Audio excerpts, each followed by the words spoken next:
eu acho que tem duas coisas, né? Primeiro que o livro clássico brasileiro, ele é posto também como a solução, né? E, por consequência, também o grande problema. Porque se você não lê o livro brasileiro, se você não lê o clássico, o que vai acontecer? Você não vai passar na universidade. Se você não passar na universidade, sabe o que vai acontecer? Você vai ser um desempregado, você vai viver a sua vida inteira embaixo da ponte. Porque acabou pra você, acabou todas as suas chances de existência. Nossa, mas que pesado pra um livro, né? Nossa, todo esse BO Só queria pra contar um uma história, livro. poxa. É, sabe? Só queria estar lá, sei lá, às vezes nem isso. Às vezes o livro tá lá, quietinho no canto dele. Então tem esse ponto, porque o nosso sistema trata de uma maneira errada a literatura. Né?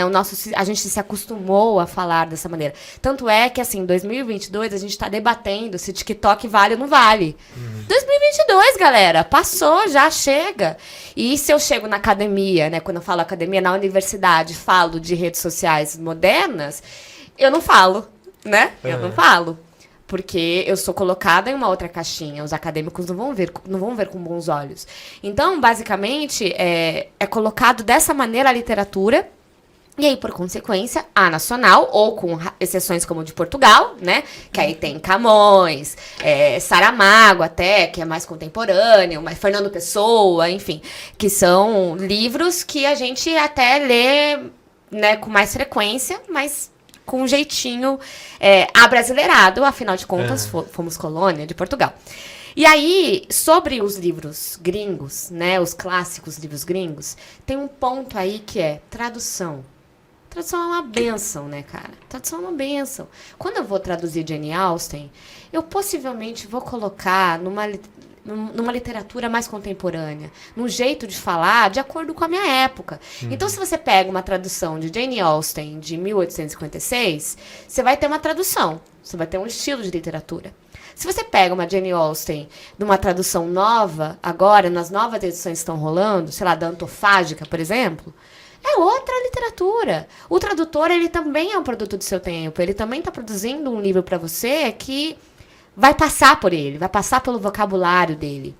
Então é muito mais fácil mesmo a gente ler essa literatura de fora e aí também tem outras questões, né? A síndrome de vira-lata, a gente nunca gostar do que a gente está falando, da gente falar da gente mesmo, o que é de fora é sempre melhor, essas coisas todas que estão aí no meio, não tem jeito. Mas eu acho que também é estrutural o problema, né? Porque a gente não é educado, isso enquanto brasileiro mesmo e de maneira geral, enquanto latino-americanos, né? A gente não é muito educado a saber de história.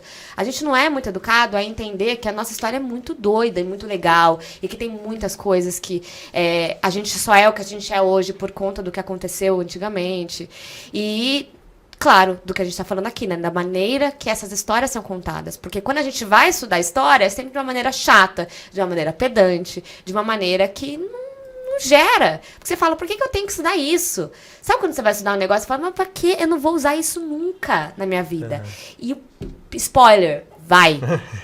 Vai. Sim. Porém, se isso for apresentado de uma maneira legal, né? Eu talvez não use Jane Austen. O que acontece na sociedade inglesa não faça sentido pra mim. Mas o que acontece em O Curtiço faz muito sentido pra mim. O Curtiço é um ótimo gancho. Eu sou prolixa, tá? Me cortem. Jamais. Mas O Curtiço é um ótimo gancho, porque O Curtiço, ele é um produto, né? O livro Curtiço, da Luísa de Azevedo, é um produto daquele tempo, que era a galera naturalista, que eles falavam, né? Século XIX ali, era uma galera metida cientista, uma galera que falava, cara, eu só acredito vendo e eu vou usar a ciência a meu favor. O problema é que era uma ciência meio zoada, meio não, completamente zoada.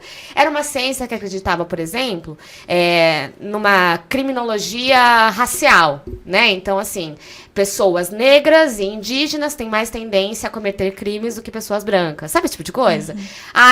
Os africanos, quem veio do continente africano, por ter uma testa mais avantajosa. Era uma parada desse jeito.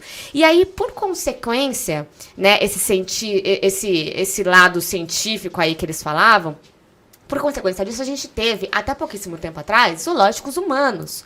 O que era zoológico humano? Eram literalmente pessoas que eram de povos diferentes do que aqueles caras que estavam ali, brancos, ricos, e aí eles botavam essa galera dentro de um zoológico e falavam, vive aí, eu te dou comida, te dou os negócios, e aí vai vir umas pessoas te visitar. Beleza?